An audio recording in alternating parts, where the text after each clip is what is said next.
What is up, you guys? My name is Elizabeth Polk and welcome back to my channel. In today's video, I'm going to be sharing with you guys my personal tips and advice on how to prepare for and survive college.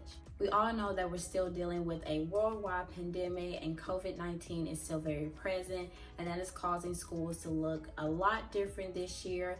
Many are still choosing to go on campus and some are still choosing to stay at home and go online. But I just want to say that I'm praying for each and every person that is going to school this year for your safety and for your well-being, that even despite of COVID-19 that you will still have a blessed and prosperous year. Regardless to whether you're a senior in high school, an incoming college freshman, or a college senior, all of these tips and advice can be helpful for you. So without further ado, let's get into the video. My first tip is to take dual enrollment courses.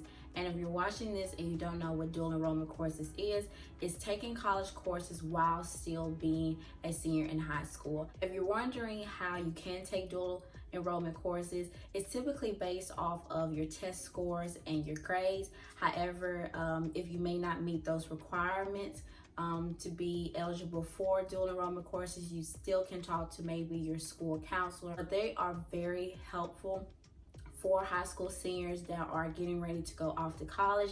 By me taking dual enrollment courses, I knocked out both of my English courses and both of my math courses that were required. So I went into college with 12 hours already knocked out. That equals to one full semester. So just by taking dual enrollment courses can give you a head start and can either help you graduate on time or even graduate earlier. Second tip is to drop the high school mentality. You're an adult, you're in college, and that's how everyone is going to view you as an adult. Nobody's going to cater to you. Nobody's going to wait around on you. Nobody's going to be like, hey, you need to get up and go to class, or hey, you need to submit your assignment or take your test, or none of that. College is supposed to be some of the best times of your life, but you have to take it serious if you want to be successful in college and even after that. And nobody's going to be responsible for your success but you. Know your roommate prior to living together. If you are in college and you are living on campus or close to campus and you do have a roommate, I highly recommend getting to know your roommate prior to living together. That can save you a whole lot of stress. Maybe you're a clean freak and they're messy. Maybe you're more quiet and shy and they're more of the party type and outgoing. It is not going to mix.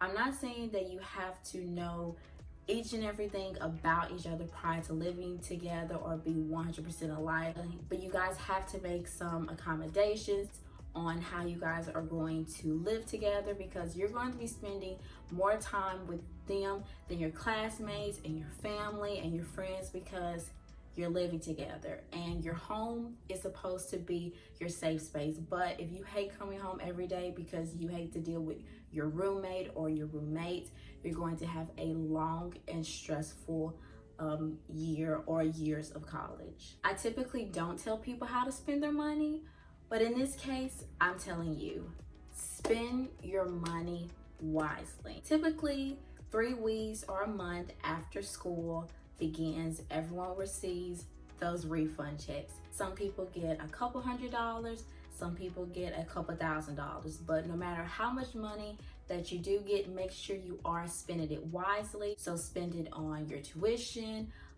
books, additional fees, rent, bills, all of your necessities that you need. One of the ways that I spent my refund money wisely was that I got it and I paid my rent months in advance. So that way, if something happened, I knew that my rent was paid and I had a place to stay. I mean, I'm not saying it's, anything's wrong with maybe, splurging just a little bit, getting something that you want. But if you're buying a bunch of designer clothes and your rent isn't paid, or you don't have any food in your refrigerator, something's wrong. Start cooking at home and meal prepping. And yes, I'm talking to you. Have you guys ever heard of Freshman 15? Yes, it's a thing. I know that it's way more convenient to go to the cafe or go to Walmart and get some snacks, or go to McDonald's or Chick-fil-A. But y'all, the money adds up, including the calories, the fat, the sodium, the carb. Yes, eating out can be convenient, but it also can be super unhealthy if you're eating 4 for 4s every day. Let's just be honest. Eating processed foods and fried foods and fast food every day can make you feel tired, sluggish, weak, and eventually make you feel sick. I definitely recommend cooking at least 2 or 3 times a week, making sure that you are cooking healthy and nutritious meals.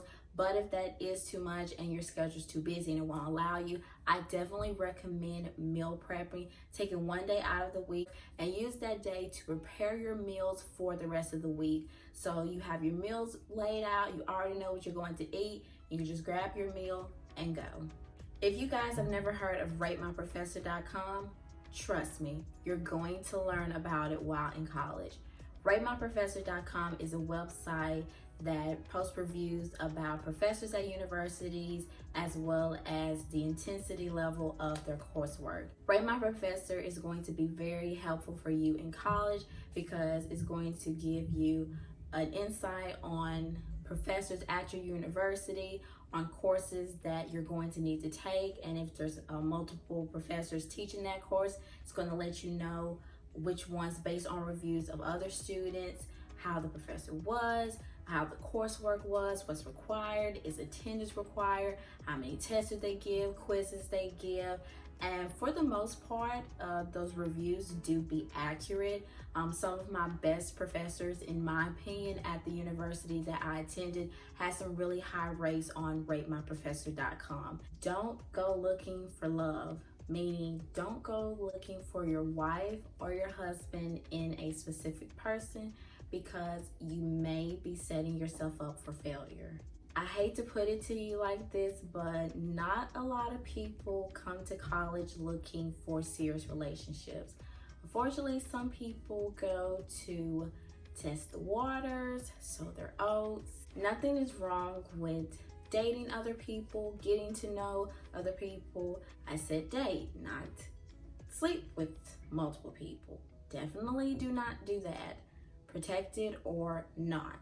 Unfortunately, a lot of people that go to college, they date other people, they have sex with other people, and yet they still have girlfriends and boyfriends back home. So definitely keep your options open, and if something happens, then it happens, but definitely don't go looking for something or trying to force a relationship with anybody. Don't skip class unless needed. It is so easy to skip class because you don't have your mom or dad or your guardian telling you every morning, hey, you need to get up and go to class. You can go on your own, or you can choose not to. Unless it's just like a life or death situation, or you just feel absolutely horrible and you can't get out of bed, then maybe skip class. But skipping class just because I don't feel like going today, I'll just get the notes for somebody. You never know what important information that you might be missing. That important information could be information about a quiz, a test, an assignment, or anything. I cannot tell you how many times that I've been to class where multiple people skipped. Maybe it was a cold day, maybe it was a rainy day, and just because of the people that did show up to class, the professors gave us bonus points. Definitely make sure that you do not skip class unless it is absolutely necessary. Establish relationships with your professors and your classmates. That is going to be very crucial for your entire college career. I went to a small university. I think we only had maybe like 6,000 students at the time. In majority of my classes, I had no more than maybe like 20 students, and the most was like 100 students. But we know at larger universities, you can have maybe 200, 300, 400 students in your class. And let's be honest, your professor is not going to know every single person in that class.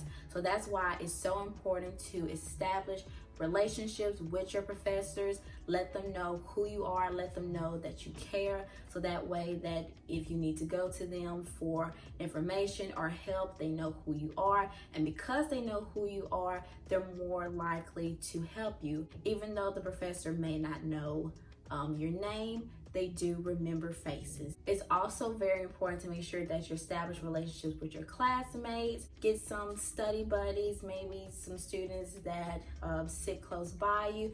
That way, if for some reason you need to miss, maybe you can exchange notes. Trust me when I say this, you cannot get through college alone. Don't overload yourself with coursework.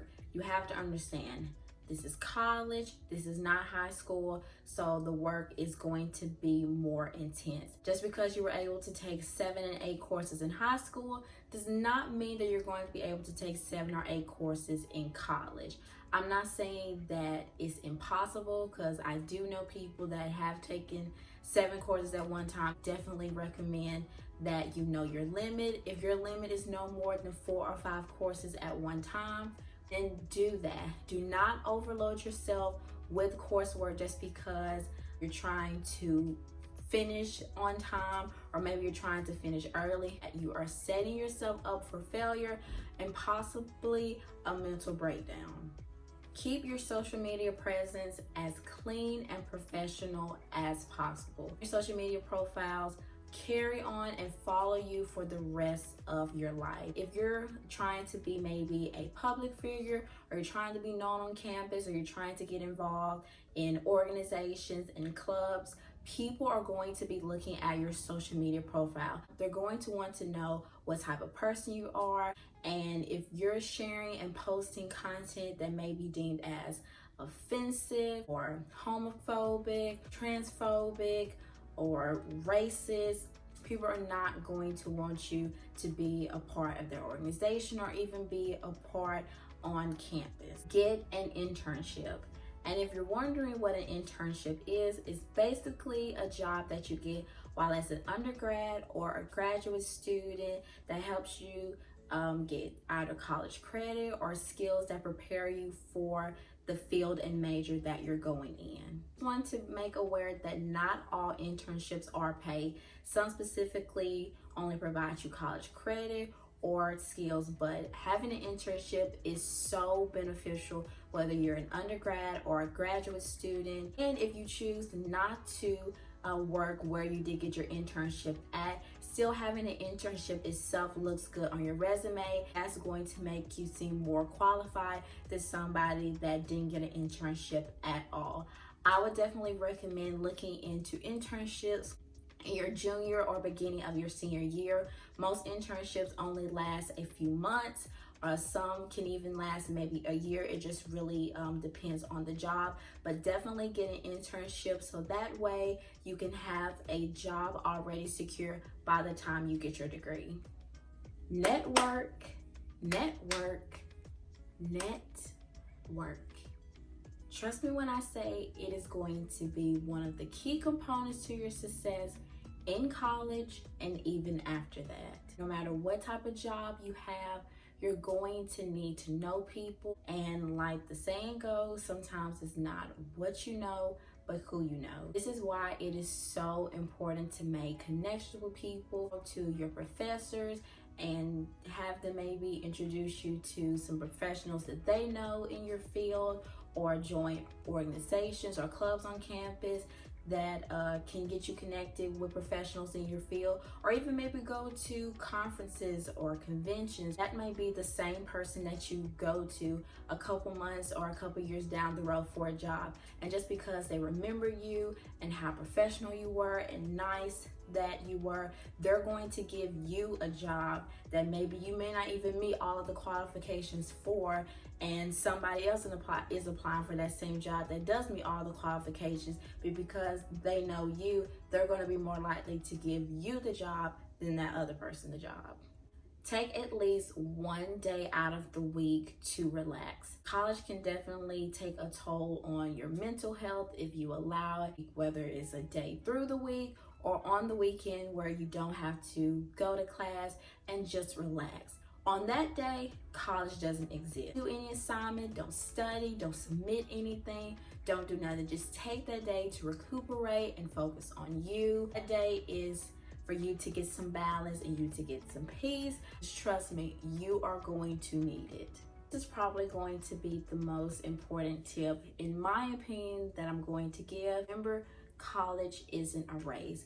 I know we have this set mindset that you graduate high school when you're 17 or 18, go right into college and finish when you're 21 or 22. That does happen for a lot of people, but it doesn't happen for everyone. You have to understand that everyone's life circumstances are different. Maybe you decided to change your major, maybe something came up with your finances or your health or loss of a loved one or job loss. There are so many things that can hinder us from graduating, quote unquote, on time. So don't ever let anybody make you feel bad for going to college at the age you did or still being in college for however long that you are. College is not a race. It's not who finishes first or who finishes last. It's about that you finished, that you accomplished something that so many other people have dreamt of doing and maybe didn't have the opportunity to, because no matter whether you graduate from a community college, a four-year college, graduate school, medical school, graduate from college is an accomplishment, whether you're 22, 42, or even 82.